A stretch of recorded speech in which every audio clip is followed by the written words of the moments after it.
Selamat Hari Raya, minta maaf banyak-banyak. Tapi ni minta maaf raya tau, lepas raya aku buat balik. Minta maaf zahir batin. Persoalan dia, ada orang buat macam tu. Kena ke minta maaf hari raya ni? Minta maaf pada hari raya ialah bid'ah. Keras ni saya. Wahabi selalu. Okay. Minta maaf pada hari raya ialah bid'ah daripada segi bahasa. Maksud dia apa? Sesuatu yang Nabi tak buat. Tapi boleh ke?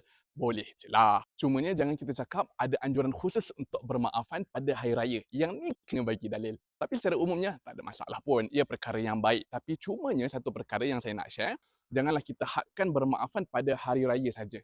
Yang terbaik ialah kita sentiasa bermaafan. Dan juga kalau kita ada salah dengan orang, janganlah tunggu raya. Kalau awak ada salah dengan orang sekarang, jangan tunggu esok. Sebab apa jaminan kita masih ada pada esok hari? Kalau tak sempat minta maaf, macam mana? Jadi yang sebetulnya minta maaf segera. Kalau marah sangat ke apa, bila dah sejuk sikit terus segera minta maaf. Jangan tunggu raya. Tapi kalau dah raya nak minta maaf, boleh pula. Sama juga dengan amalan lain yang dipakejkan dengan bermaafan ni. Contohnya raya, duduk, salam. Kalau ada salah orang, minta maaf sekarang. Jangan tunggu esok.